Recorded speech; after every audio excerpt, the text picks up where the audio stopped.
ठीक है, let's say आप लोगों को सभी को 1-1 करोड़ रुपए मिल रहे हैं, ओके, आपको 1-1 करोड़ रुपए मिल रहे हैं और आपको इनमें से किसी एक में इन्वेस्टमेंट करनी है। आप पहले तो मुझे ये बताओ कि सॉरी, ये स्टॉक एंड म्यूचुअल फंड है ना? वेट अ मिनट, मैं आपको पहले उस स्लाइड पे ले चलता हूँ जहाँ पे सारे इंस्ट्रूमेंट ऑप्शंस आपको मिलते हैं, ओके? ये आपके पास बहुत सारे ऑप्शंस हैं, ठीक है? तो पहले सैलरी वाला क्वेश्चन खत्म कर दें, लेट मी पब्लिश। देखो, हम में से ही लोग बैठे हैं जो ये मानते हैं और सोचते हैं कि आईआईटीज को ज्यादा सैलरी मिलनी चाहिए और दूसरे लोगों को कम मिलनी चाहिए। अरे भाई, मुझे थोड़ी सी यही बात है, मैं बता रहा हूँ, मैं डिपार्टमेंट में हूँ, मैंने गवर्नमेंट कॉलेज से ये अपनी सारी डिग्री विग्री की है। वॉइस नहीं आ रही है? बाकी लोगों को भी वॉइस ब्रेक हो रही है? एक बार आप चैट बॉक्स में डाल दीजिए, मेरे को 2-4 आ रही है। ओके, नोटेड रीमा, चैट में डाल लीजिए, आपको क्लियर हो जाएगा, मुझे भी क्लियर हो जाएगा। तो मैं ये बोल रहा था कि देखिए, हम आ रही है, ओके, प्लीज चेक कीजिए मैडम, नेट दोनों साइड से खराब हो सकता है। तो मैं ये कहना चाह रहा था कि हम में से कुछ लोग हैं, देखो मैं अभी आपसे डबल एज के हूँ, बाल उड़ गए, देखो यहाँ पे, मुझे बहुत अजीब लगता है कि यहाँ पे बाल नहीं है। लोग कहते हैं बाल नहीं है तो पैसे होंगे, मुझे तो पैसे कहीं दिखते नहीं है भाई। ये किराए का मकान है और मैंने ऐसे रखा है कि भैया आपको अच्छी वाली डायरेक्शन दिखे, थोड़ा इधर घुमा दूं तो ये दीवार की पपड़ी झड़नी शुरू हो गई। ये घर बहुत बढ़िया है, पहले वाले घर में मैं एक ही कमरे में था, अब मैंने ये ऐसा बड़ा वाला लंबा वाला घर लिया है, मुझे ये फीलिंग तो आती है मैं राजा हूँ। हाँ, किराए पे है, अपना नहीं है। बीवी अभी थोड़ी देर पहले यही कह रही थी ऑफिस से आने के बाद, अरे यार दुनिया में सभी लोगों ने, मेरे स्टूडेंट ने किसी ने मकान लिया और उसने एक मैसेज डाला, वो कॉल कर रहा है इन्वाइट करने के लिए कि सर इनॉग्रेशन पे आ पाओ, मैं फोन नहीं उठा पा रहा। मुझे ओके जसविंदर, मे बी आपको नेटवर्क की प्रॉब्लम हो रही है, आप एक काम कीजिए, एक बार घर में किसी और के फोन से कनेक्ट करके देखिए, शायद आपका नेटवर्क पैक खत्म हो रहा हो, इस वजह से प्रॉब्लम है, ठीक है? बाकी लोगों को जिनको मेरी आवाज आ रही है मैं उनको कंटिन्यू कर रहा हूँ कि मेरे स्टूडेंट ने मकान खरीद लिया। वाइफ का पहला क्वेश्चन क्या होगा भाई बताइए? अरे क्या कर रहे हो नौकरी इतने सालों से, आपको एक मकान बनाने के लिए भी पैसे नहीं है। मैंने कहा यार हम ऐसे बढ़िया नहीं, मजे में बैठे, जब जो चीज चाहिए खाना पीना जो करना है करते हैं, मकान का क्या करना है? मकान को देखेंगे जब मकान होगा किस्मत में तो लेंगे, नहीं होगा तो नहीं लेंगे, क्योंकि मकान बनाना भी बहुत बड़ा चैलेंज है। आप अभी मेरी 40 एज है और मुझे लेट से 20 साल और वर्किंग एज है मेरे पास, लोन भी 20 साल का मिलेगा, तो मुझे अगर अभी एक मकान मैंने कहीं से ले लिया तो अगले 20 साल तक मैं हाथ बांध के बैठूंगा, मेरे पास कोई ऑप्शन ही नहीं रहेगी। बच्चे को कैसे पढ़ाना है, बच्चे को कॉलेज में डिग्री कैसे करानी है, मुझे ऐसा समझ लगता है कि मकान बनाने से बेटर है कि बच्चे को स्ट्रॉन्ग कर दो कि वो अपनी जगह पे अच्छी जगह पे लग जाए और फिर हम चाहे गांव में कहीं पे जाके छोटी सी लोकेशन पे सेटल हो जाए। बट हमारी लाइफस्टाइल वैसे नहीं है कि जो आराम से हमें सेटलमेंट मिलेगी। मैं बता रहा हूँ, मेरे जो एचओडी गुरुजी हैं जो रिटायर हुए हैं अभी चंडीगढ़ एडमिनिस्ट्रेशन से, पहले प्रिंसिपल थे गवर्नमेंट कॉलेज 11 के, चंडीगढ़ में गवर्नमेंट कॉलेज 11 बॉयज का जो है बड़ा फेमस है, बहुत बड़ा कॉलेज, उसमें प्रिंसिपल थे, उसके बाद रिटायर हुए एज डीएचई मतलब हायर एजुकेशन डिपार्टमेंट में सीनियर पोस्ट से रिटायर हुए। मैं अभी उनके घर जाता हूँ तो मैं देखता हूँ वो फैन नहीं यूज करते हैं, बिना फैन आराम से बैठे हैं और ज्यादा से ज्यादा बहुत गर्मी होने पे फैन चला देते हैं। अब हम लोगों की कंडीशन क्या है, ये मेरे जो पुत्र हैं वो आए, देख ले भैया ये भाग गया, आजा एक मिनट आजा, शक्ल दिखा जा कि कैसा हमारा शैतान हमारा कैसा है। एक लड़की जो हमने दिखा दी थी, ये दूसरा, अब ये यूजुअली ऑनलाइन जितनी क्लासेस होती थी, अभी बैठ जाए, ऑनलाइन जितनी क्लासेस होती थी ये सब में हेलो हाय बाय ये कहने के लिए आता था और फिर चले जाते, ठीक है? तो पॉइंट क्या है कि अगर हमारा प्रेजेंट ठीक है तो शायद हमारा फ्यूचर भी ठीक हो जाएगा, लेकिन अगर हम अपने प्रेजेंट को डेप्थ में डाल दें, डेट मतलब एक उधार लेके उसको रीपेमेंट में लगे रहे, स्ट्रेस में चले जाएं, परेशानियां ले लें, तो जो बाल बचे हैं शायद बाल भी उड़ जाएं और साथ में हम भी उड़ जाएं। तो आराम से रहें, जो हो रहा है बेस्ट हो रहा है, जो लिखा है वो जरूर होगा, लॉटरी लगेगी तो कहीं से लगेगी, ऐसा नहीं है लॉटरी के भरोसे बैठे, अपनी तरफ से भी सेविंग करनी चाहिए, जो हो सकता है जितना हो सकता है बचा, ठीक है? इस डिस्कशन के बाद अभी आपकी स्क्रीन पे देखें, आपको ये कुछ ऑप्शंस दिख रहे हैं, ये अलग अलग टाइप के ऑप्शंस हैं जिनमें आप पैसा लगा सकते हैं। तो मैं आपको इनमें ओपन चॉइस दे रहा हूँ कि अगर आपको 1 करोड़ रुपया मिलेगा इन्वेस्ट करने के लिए, 1 करोड़ बहुत अमाउंट होता है बॉस, 1 करोड़ में 100 लाख होते हैं। 1 करोड़ में 100 लाख होते हैं। लॉटरी लगी आपकी, उसमें से 30% 35% गवर्नमेंट टैक्स ले लेगी, 65 लाख ही आपके पास आएगा। चलिए 65 लाख करते हैं, लॉटरी में 1 करोड़ का इनाम लगा, टैक्स देने के बाद 65 लाख आपके पास आए। तो आप मुझे इनमें से कोई 2 या 3 इंस्ट्रूमेंट बताइए जिसमें आप पैसा जमा करने की कोशिश करें, यानी अपने पैसे को रखने के लिए अटेम्प्ट करेंगे। चेक कीजिए इनमें से कौन से ऐसे इंस्ट्रूमेंट रहेंगे जिनमें आप उसको लगाने की कोशिश करेंगे। मैंने आपको पोल का ऑप्शन दिया है, आपको मैंने स्क्रीन पे सब ऑप्शंस भी दिखा दिए, ठीक है। और मैं इसको एक बार एक प्रिंट स्क्रीन ले रहा हूँ तो दैट आप जो जवाब दो और ये जो टाइम स्लॉट है हमारे ये दोनों ही कैप्चर हो जाए और हम इसको अपने रिकॉर्ड्स में एंटर करते हैं।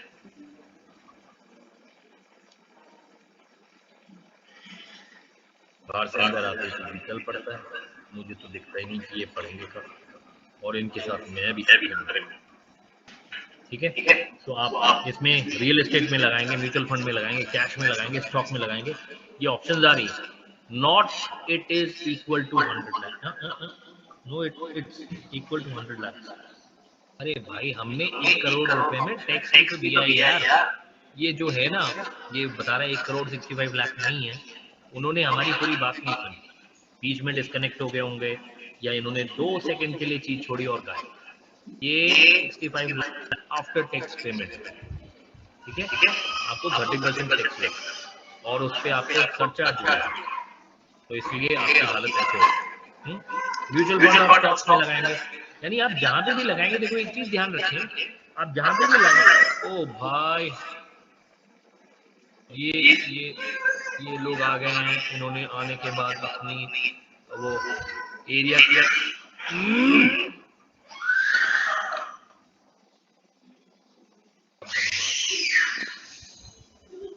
छोटे छोटे से हैं, 1 साल 1.5 साल की, और पूरा प्रोसेस चलिए। ये ज्यादातर आप लोग सेम चीज ही बता रहे हैं, 2-3 चीजों पे ही बात कर रहे हैं, म्यूचुअल फंड, रियल एस्टेट। अरे किसी ने ये नहीं बोला कि सर हम यहाँ पे फॉरेक्स के ऊपर लगाएंगे, फॉरेन एक्सचेंज। अभी मेरे साले को कहीं से पता चला कि फॉरेक्स में भी ट्रेडिंग होती है, तो मुझे 2-3 दिन से रात को कॉल कर रहा है पूछने के लिए कि क्या करेंगे, आप करेंगे। शायद उसको कोई अपनी एजेंसी दे रहा हो, आगे लोगों को ढूंढ रहा है कि कौन इसमें इन्वेस्टमेंट कर सकते हैं, तो उनको ढूंढ के उनसे पैसा लगवाना है। तो आई एम नॉट इंटरेस्टेड। किसी ने हेज फंड नहीं, आपको पता है हेज फंड कितना रिटर्न देता है? मैं 1 मिनट पेंसिल उठा लेता हूँ, थोड़ा सा लिखेंगे। स्टॉक्स लेट से आपको 12 से 25% तक स्टॉक्स रिटर्न दे रहे हैं साल, ठीक है। रिस्की है, ये जो जितना दिख रहा है उतना घुस भी सकता है। बॉन्ड्स शायद आपको 7 से 8% रिटर्न दे रहे हैं। कैश में तो कोई रिटर्न नहीं है, 0। कैश अगर आपने रखा हुआ है कैश की फॉर्म में, तो क्या इन्वेस्टमेंट का रिटर्न आएगा? कुछ नहीं। एन्युटीज है, फिक्स्ड रेट ऑफ रिटर्न आपका 6% के करीब बैंक के कितने एफडी है। रियल एस्टेट में ये डिपेंड्स मार्केट के ऊपर, ओके। फिर भी हम 10 से 15% एज्यूम करके चलते हैं कि भाई मार्केट रियल एस्टेट का सही रहेगा, डिमांड हमेशा बढ़ी रहेगी।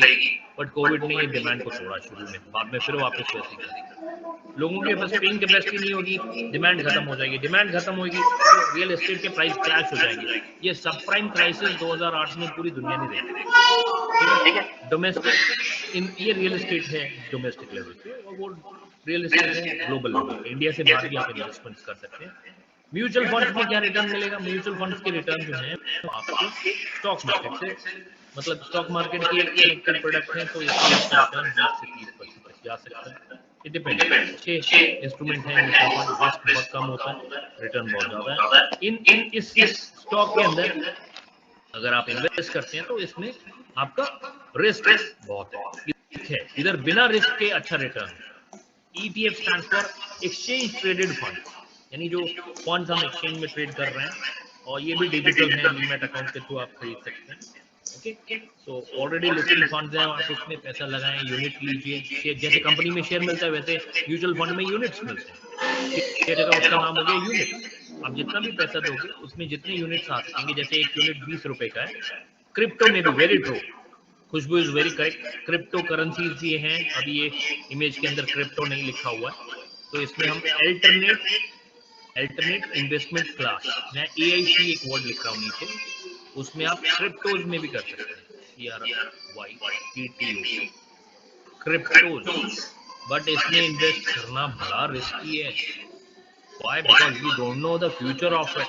गवर्नमेंट ने अनाउंसमेंट तो दी पीछे कि हम अपने ही क्रिप्टो करेंसी लेके आएंगे, बिटकॉइन और जो लिटकॉइन, ये जो दूसरे क्रिप्टो करेंसीज मार्केट में एग्जिस्ट कर रहे हैं, उनको कहा कि ये अल्टरनेटिव सिक्योरिटी की तरह से ट्रीट किए जाएंगे। अभी डाउन है, रीजन कि गवर्नमेंट ने इसके अगेंस्ट एक नेगेटिव रवैया बना रखा, और होना भी चाहिए। देखो एक चीज है, देखो हम सीनियर लोग हैं डिपार्टमेंट में, या हम मार्केट के अंदर एक्सपर्ट, कॉल्ड एक्सपर्ट्स कहे जाते हैं। क्यों कहे जाते हैं? क्योंकि हमने वो चीजें देखी जो शायद यंग इन्वेस्टर्स ने नहीं देखी। जैसे कुछ लोगों का पैसा डूबा है, फोटो, हम में से कुछ लोगों का पैसा डूबा है, उनको एक्सपीरियंसेस हैं, और हम नहीं चाहेंगे कि जो नई जनरेशन हमें चोट लगी, चोट लग गई भाई। हाँ भाई चोट लगी, इसकी 50 बार चोट लगेगी, और ये छोड़ कर अभी क्लास चल रही है, आवाज नहीं करनी, ओके? कोई नहीं, मम्मा लगा देगी अभी तो। अरे मैं कहाँ से लगाऊं, लगा देगी मम्मा लगाएगी, ठीक है? सो अभी देखिए, यहाँ क्रिप्टो करेंसी जो है वो गवर्नमेंट ने अगर रेगुलेट करी, और उसको रेगुलेट करने की जगह उन्होंने उसको इलीगल कर दिया, क्या करेंगे? ओवरनाइट उस टाइम पे जब ये अनाउंसमेंट आई थी, क्रिप्टो करेंसी ने इंडियन मार्केट्स के अंदर बड़ा नेगेटिव मूव लिया था, यानी 30-40% के करीब डिक्लाइन हुए उनके वैल्यूएशन, ओके? वर्ल्ड में, खाली इंडिया में नहीं हो रहा, बहुत सारे नेशंस में सेम फिलॉसफी यूज। अभी प्रॉब्लम क्या है कि क्रिप्टो करेंसी के ऊपर किसी को क्लैरिटी नहीं है कि कैसे रेगुलेट हो सकते हैं, इसको कौन चेक करेगा। अभी क्या है, जैसे करेंसी है, क्रिप्टो करेंसी मींस एक करेंसी है जिसके थ्रू हम ट्रेड कर सकते हैं। अभी जो ये करेंसी नोट आप लोगों के पास तो नोट्स हैं घर में, पेरेंट्स के पास हैं, जो हम इधर उधर खरीदने बेचने के लिए यूज करते हैं नोट्स को।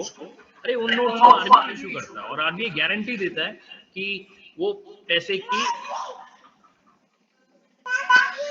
एक मिनट रुकिए, उस कमरे में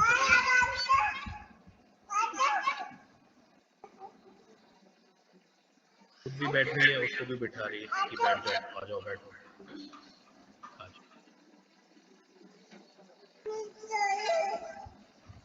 छोड़ दो, जाओ जाओ जाओ, परेशान मत करो बेटा, ठीक है? मेरा तो बैटरी डाउन है, तो मुझे मूव करना पड़ रहा है दूसरी लोकेशन पे। मैंने चार्जर यहाँ लगा के रखा हुआ था कि जैसी जरूरत पड़े तो मैं मूव कर जाऊँ। एक मिनट, लोकेशन चेंज। तो बैटरी कनेक्टेड हो गई है, वापस मैं अपनी लोकेशन पे आ गया। ये जो बैकग्राउंड में आप देख रहे हैं, ये सब बुक्स पड़ी हुई हैं। अभी मेरे को लगता है वॉइस अभी भी क्लियर है, सब कुछ ठीक से दिख रहा है जैसे मेरे को पहले दिख रहा था आप लोगों को, है ना? तो सब लोगों ने अलग अलग इंस्ट्रूमेंट्स के नाम बताए, बट मैं वही क्रिप्टोज के ऊपर जितना किसी ने नहीं बात की, एक ने बात की। हेज फंड के ऊपर हमने आप लोगों से पूछा कि कितना रिटर्न मिलता है। आपको पता है हेज फंड पे आपको यहाँ पे 70% से 100% भी रिटर्न मिलता है। सोचे, आपने 1 लाख रुपया लगाया और साल के बाद आपको 1,70,000 रुपया मिल रहा है। होता है क्या? होता है क्या? आप हमें 1-2, हम आपको 2 देंगे। हाँ जसविंदर, सॉरी, ये लोग बदमाशी कर रहे थे, तो हाँ जसविंदर बताइए। जसविंदर आप बताइए अगर कुछ बताना चाह रहे हो तो।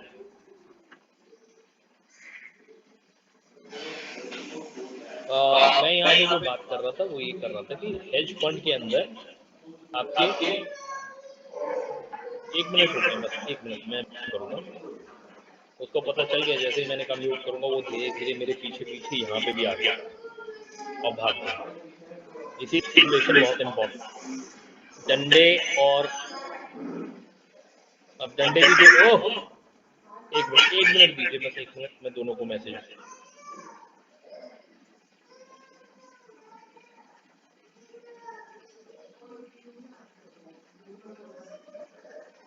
ऐसे बोलना पड़ता है कभी। मैं 70% रिटर्न की बात कर रहा हूँ, तो देखो आप हर जगह देखो कोई भी रिटर्न नहीं है 70, बैंक 3 से 4% यहाँ पे, लेकिन हेज फंड आपको अगर आप पैसा लगाओगे तो आपको 70% तक रिटर्न मिल सकता है। लेकिन हेज फंड करते क्या है, कहाँ पे पैसा लगाते हैं और इतना रिटर्न कैसे दे पाते हैं? देखो एक तो है कि हेज फंड में जो हेज फंड मैनेजर्स हैं उनकी सैलरीज बहुत हैवी होती है, क्योंकि उनका काम भी इस तरीके से रहेगा, वो सबसे खतरनाक इन्वेस्टमेंट्स करेंगे, ऐसी जगह करेंगे जहाँ किसी को पता ही नहीं। उसमें कमीशन बिजनेस है, अगर आपको 70% प्रॉफिट हुआ ना तो वो उसका 20% लेंगे, तो जितना प्रॉफिट करेंगे उतना प्रॉफिट उनको होगा। सीधा सीधा रूल। तो अगर ऐसा कोई रूल बिठा दो कहीं मार्केट के अंदर जिसको लेके कि आपने सारी ट्रेडिंग वगैरह करनी है, आपका पोर्टफोलियो मैनेज करना है, तो हर कोई चाहेगा कि उसको ज्यादा से ज्यादा कमीशन मिले, यानी अपने इन्वेस्टर को फायदा करवाओ और उस इन्वेस्टर के फायदे के बाद आप भी फायदे में जाओ। अगर मैं 70% रिटर्न देता हूँ तो 14% मेरे पॉकेट में भी आ रहा है और ये करोड़ों में है। बट मैं ये चीज बताऊंगा कि हेज फंड में ना हर कोई इन्वेस्ट नहीं कर सकता। फंड के लिए बिग इन्वेस्टर चाहिए जिनके थोड़ा पेशेंस है, कोर्सेज के साथ साथ पेशेंस है कि वो होल्ड कर पाएंगे, स्टॉक को बियर कर पाएंगे। यहाँ पे मिनिमम इन्वेस्टमेंट जो चाहिए वो $10 मिलियन चाहिए, $10 मिलियन, इंडियन रुपी नहीं। हाँ बताइए जसविंदर, कोई क्वेश्चन हो तो बताइए।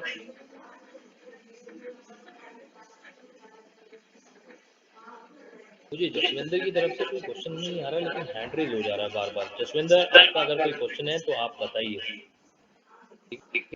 अगर क्वेश्चन है बताइए, चैट के अंदर लिखिए सो दैट हम आपके क्वेश्चन को पढ़ के आपसे बात कर पाएंगे। ठीक है, अभी भी हमारे को और 20 से 27 मिनट के करीब गाड़ी चलानी है। लास्ट 5 मिनट हम क्लोजर सेरेमनी करेंगे, उसमें आपको इस सेशन के बेनिफिट्स बताएंगे किसी और को जो होने वाले हैं। और ये मोटा मोटा जो सेशन है आपको क्रेडिट लेके, अब हम फिर बड़ी बेसिक चीज के ऊपर जा रहे हैं। ये बेसिक चीज क्या है, हम डेट और इक्विटी के बीच में डिफरेंस करने की कोशिश कर रहे हैं। डेट, आप इक्विटी को प्रेफर करेंगे या डेट को प्रेफर करेंगे? इक्विटी क्या है? अपना पैसा। डेट क्या है? बाहर वाले का पैसा। इक्विटी में जब आप पैसा मार्केट, देखो बिजनेस कर रहे हैं, बिजनेस शुरू में जब स्टार्ट किया आपको पैसा बहुत कम था तो आपने अपने पैसे लगा लिए, थोड़ी देर के बाद आपने अपने दोस्तों को भी मिला लिया उसमें, तो पैसा थोड़ा और आ गया। मैं इसमें एक एग्जांपल देखता हूँ, हमारे यूनिवर्सिटी के गेट पे ना नॉनवेज शॉप्स हैं, अंदर तो नॉनवेज मिलता नहीं है बच्चों को, तो बहुत सारे अफ्रीकन नेशंस के बच्चे हैं हमारे, बहुत सारे इंडिया के दूसरी स्टेट्स के बच्चे नॉनवेज खाते हैं। जैसे मैं खाता यूनिवर्सिटी के अंदर नहीं, कहाँ खाओगे? मैं 5-6 साल में यूनिवर्सिटी में भी रहा हूँ, बड़ा मुश्किल में फंसा हूँ। तो उस सिचुएशन में ये है कि आप बाहर जाएंगे तो बड़ी डिमांड है, अच्छे खासे लोग। तो हम जिस होटल में जाते थे उसमें 3 टेबल गिरे हुए थे, 4-4 चेयर लगाओ तो 12 लोग खा सकते हैं एक टाइम पर। भीड़ आती है 20 25 की 30 की, 50 लोग आ जाते हैं। जब छुट्टी होगी तो सबको होगी, सब आएंगे खाना खाने। यानी आपको एक अपॉर्चुनिटी लूज हो रही है यहाँ पे, आप अपॉर्चुनिटी को एनकैश करें कैसे? अपनी बिल्डिंग को 2 लेवल बना दो, 3 लेवल बना दो, 4 लेवल बना दो।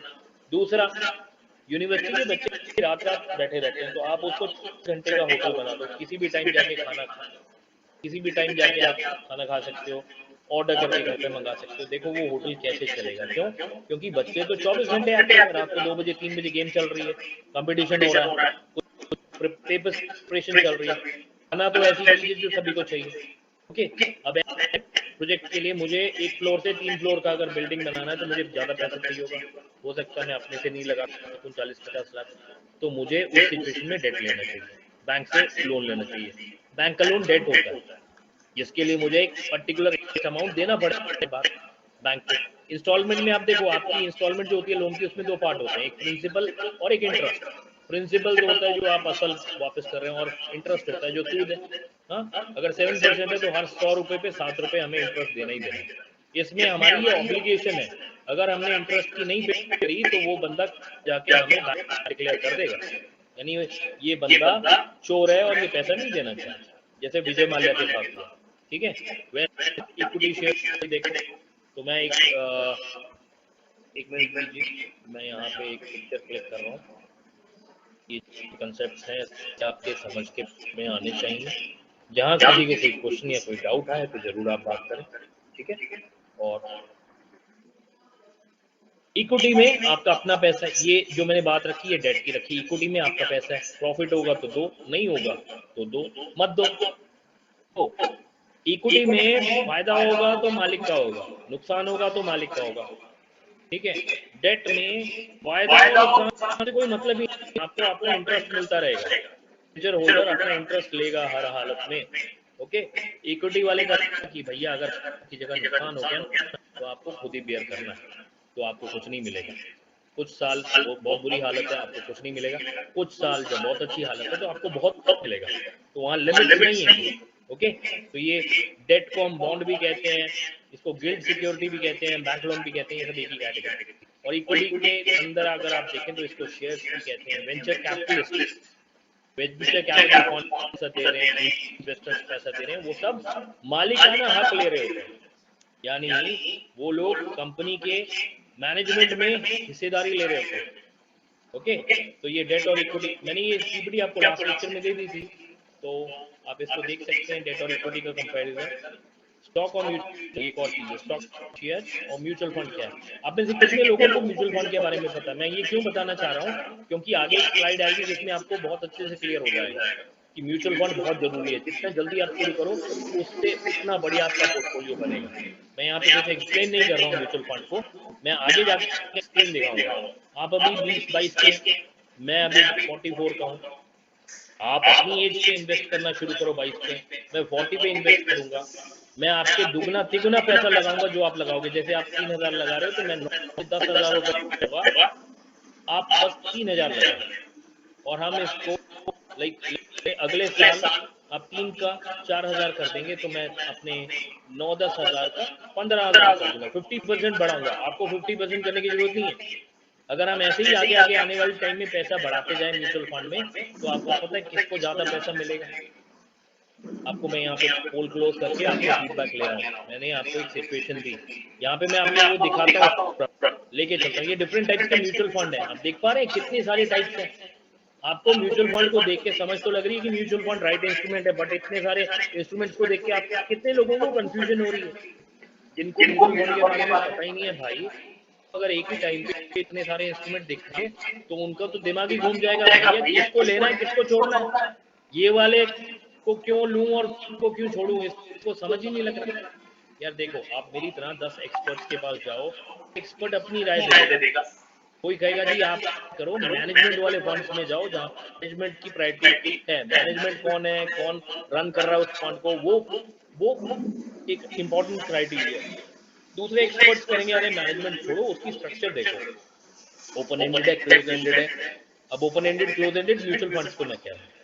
तीसरे वाले कह रहे हैं कि जी आप उसमें टाइप ऑफ इंस्ट्रूमेंट देखो, कैसे एसेट्स को वो लेके चल रहे हैं, इक्विटी है, डेट है, हाइब्रिड। हाइब्रिड क्या होता है? मिक्स होता है दोनों का, ठीक है। इन सभी में अंदर बहुत सारी स्कीम्स है, बैलेंस है, large scale, mid cap, small cap है, लार्ज कैप है। ये कंपनीज के कैपिटल के बेसिस पे हमने क्लासिफाई कर दिया, स्मॉल मिड लार्ज, ओके। ऐसे ही बहुत बड़ी क्लासिफिकेशन है, ये आपको फायदा देने से ज्यादा नुकसान कर देगी, यानी कि आपको डाउट ही हो जाएगा। आप ये स्क्रीन देख के क्या गैस कर पा रहे हैं? आपको ये पिक्चर एक्सप्लेन करनी है, वो परसेप्शन टेस्ट है, पीपीटी लिख रहा हूँ, पिक्चर परसेप्शन टेस्ट। आपको इस पिक्चर को देख के क्या समझ लग रहा है? क्या कलर से कुछ पकड़ में आ रही है कोई चीज? आप में से अगर 1-2 लोग अपना वेबकैम ऑन कर सकें तो बढ़िया रहेगा। Downfall, very good. Different words use करें अपनी। हाँ, stock market crash, very good. Downward, very good. Stock market crash किसने बताया?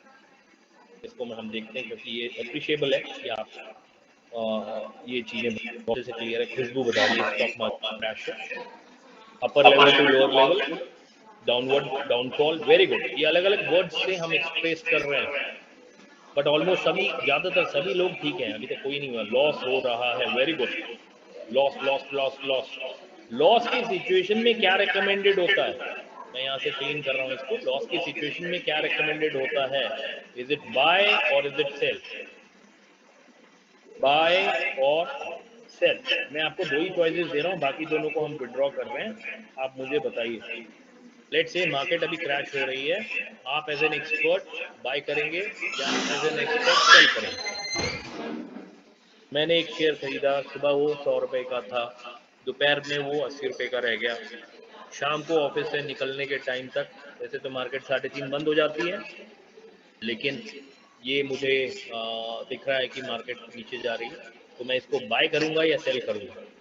इसमें 2 टाइप के लोगों की ओपिनियन आ रही है। हाँ, 8 लोग हैं जो कह रहे हैं हम बाय करेंगे, और करीब 10 लोग हैं जो कह रहे हैं हम सेल करेंगे। ओके, मैं पब्लिश कर रहा हूँ, देखो ये बाय और सेल के बराबर बराबर के लोग हो गए।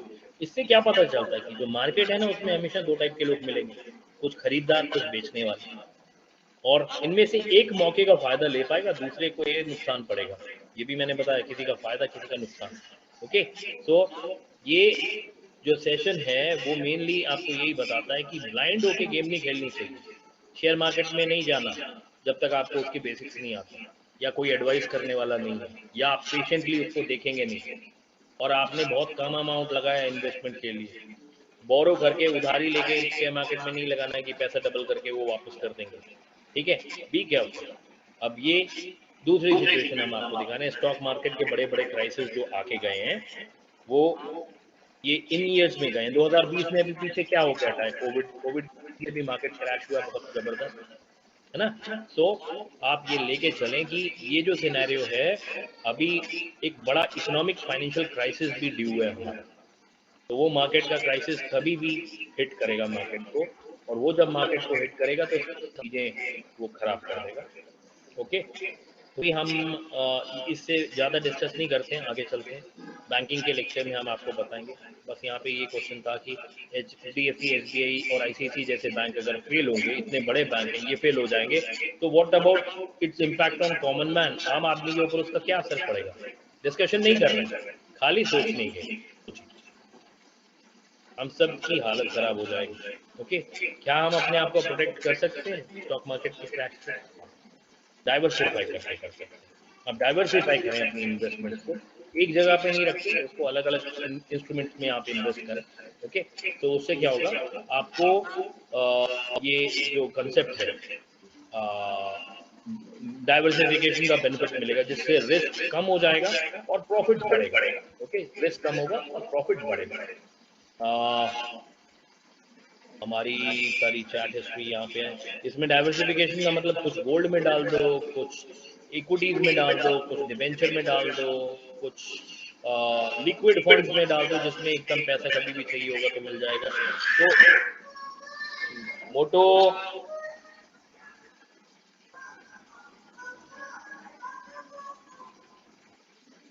बीवी मेरी कह रही है शोर शराबा कि मैं क्या करूं, और वो चाह रही है कि मैं इसको सुन के बहुत आराम से बैठूं। लड़ाई के यही रीजंस रहते हैं, तो आपने शादी करनी होगी थोड़ा सोच के करना। ठीक है, अब वो सुनेगी भी नहीं, और मेरे मुंह में दर्द भी है, और मैं चिल्ला भी नहीं सकता। एक्चुअली वो अपना ठीक है कि हम उनके टाइम में, आपके टाइम में जब आपको घर पे होना चाहिए, हम ये कर रहे हैं। तो प्रिंसिपल ऑफ इन्वेस्टमेंट्स, ये कुछ इन्वेस्टमेंट्स के प्रिंसिपल हैं जो आपको ध्यान रखना चाहिए, इन्वेस्ट कहीं पे भी करें, है ना?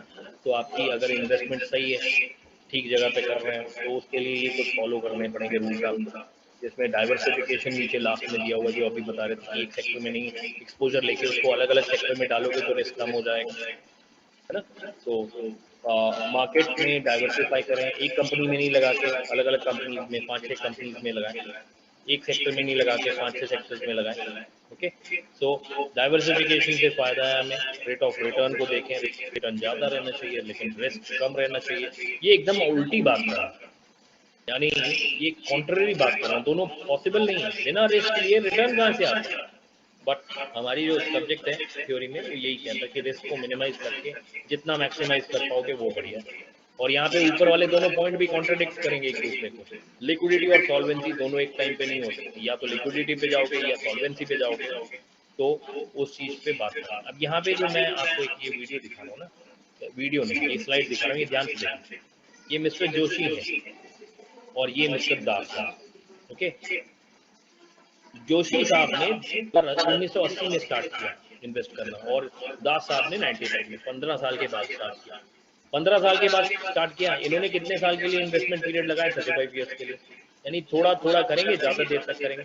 और उन्होंने ज्यादा ज्यादा करने की बात की, 15,000 लगाएंगे, 6,000 का 2.5 गुना लगाएंगे, लेकिन करेंगे 20 साल। इनकी इन्वेस्टमेंट ग्रो कर रही है 10% से साल के, कि हम हर साल 10% बढ़ाते जाएंगे, क्योंकि इंक्रीमेंट लगेगी तो वो इधर आ जाएगी। और इनकी बढ़ रही है 15% से ज्यादा बढ़ा रहे हैं। टोटल इन्वेस्टमेंट इन्होंने की 16,26,000 और इन्होंने की 15,37,000। तो आप देखें पावर ऑफ कंपाउंडिंग क्या कहता है।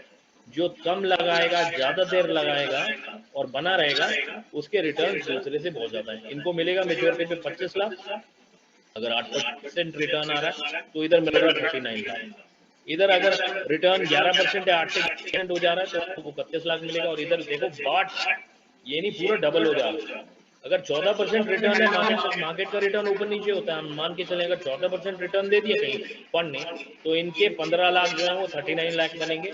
और इनके 16 लाख जो है वो 1,05,00,000 बनेंगे। 1,05,00,000। तो इसका मतलब समरी क्या है कि आप जितनी जल्दी सेविंग स्टार्ट करें उतना बढ़िया, उतना बढ़िया। ठीक है, उतना बढ़िया किसके लिए? आपके लिए, क्योंकि by the time you reach my age 20 साल की इन्वेस्टमेंट ऑलरेडी हो चुकी होगी।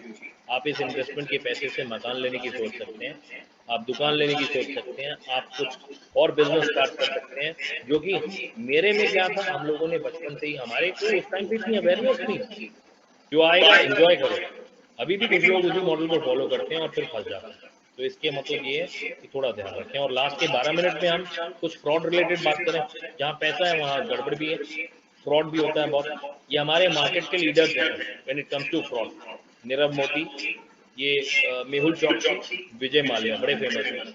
ये तो जी मोदी हैं, जो हमारे क्रिकेट आईपीएल के बादशाह हैं और फिर गड़बड़ करके भागे। ठीक है, तो ये सब फ्रॉडस्टर्स हैं।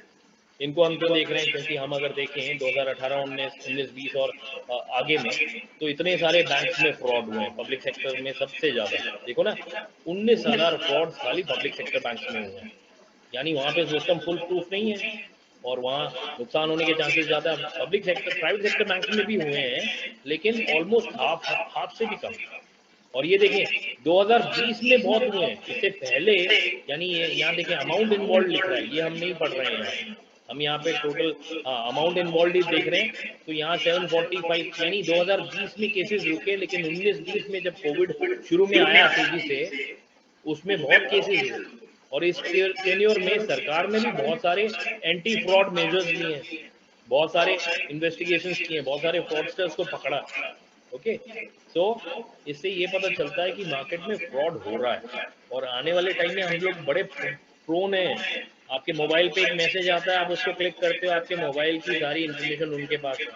आप देखो व्हाट्सएप पे, ना सॉरी, मोबाइल लैपटॉप पे व्हाट्सएप खोलना कितना आसान है, एक बारकोड स्कैन करने का है और आपका व्हाट्सएप इस पे आ जाता है।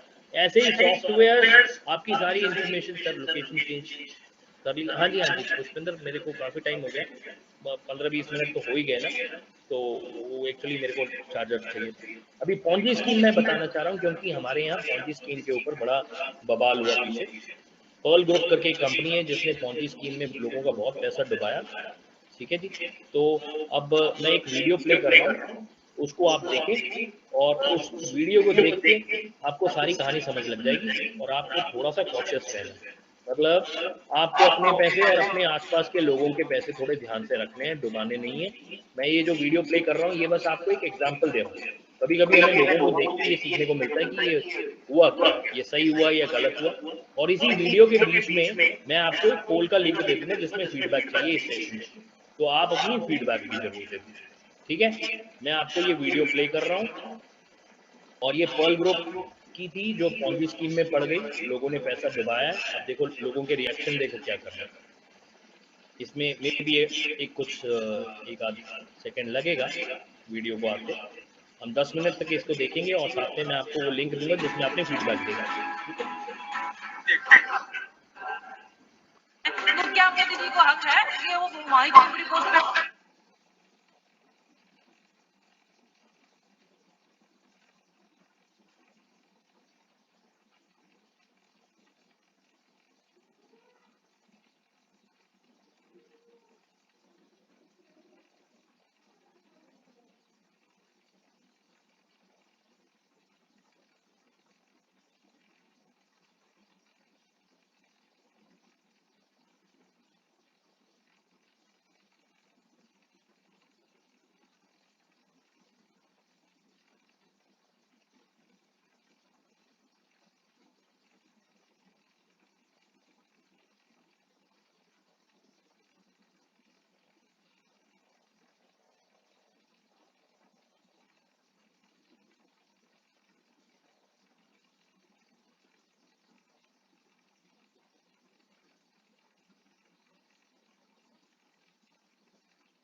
मैंने ये वीडियो इसकी 2 मिनट के लिए, यहाँ पे इस आदमी को देखो, ये बंदा अपने इमोशंस के साथ बात रख रहा है, रो रहा है। यूजुअली आदमी का रोना पॉसिबल नहीं है, लेकिन इसने क्या कहा 70 लाख रुपए लगाया। मुझे कहीं से भी ये आदमी ये नहीं लगता कि ये 70 लाख अपने लगाया, बट इसने क्या किया है, इसने लोगों को प्रमोट किया ये प्रोडक्ट। ये फ्रॉड कंपनी के जो प्रोडक्ट थे जिसमें इन्वेस्टमेंट करनी थी और आपको ज़मीन मिलनी थी या बहुत अच्छे रिटर्न्स मिलने थे, ये इसी पॉन्जी स्कीम के अंडर इसने शुरू में वो बेनिफिट्स लिए। जब इसको वो बेनिफिट्स मिले तो इसको लगा लोगों को बताना चाहिए, एजेंट बनना चाहिए और लोगों को लाके जोड़ना चाहिए। तो जितने लोग इसमें जोड़े उसका इसको कमीशन आता था, उससे ये काम कर रहा था। जब कमीशन आता था तब किसी को कोई रिपोर्ट नहीं किया कि भैया इतना पैसा ये कैसे दे रहे हैं बिना कुछ किए। लेकिन जब कंपनी दौड़ गई तो अब देखो वही लोग इसको पकड़ रहे हैं कि भैया पैसा ले। 70 लाख रुपए तो इतना बड़ा अमाउंट है, बेचारा क्या करेगा। ये आपको वही लोग मिलेंगे यहाँ पे जो लोग यू सी ये मिक्स है इसको, इट इज़ वेरी। तो मैं इस वीडियो को प्ले करूँगा, मेरे बोलने से कुछ नहीं होगा, ये लोगों पे आप बीती है तो ये जो बताएंगे वो तो next to impossible. Thank you.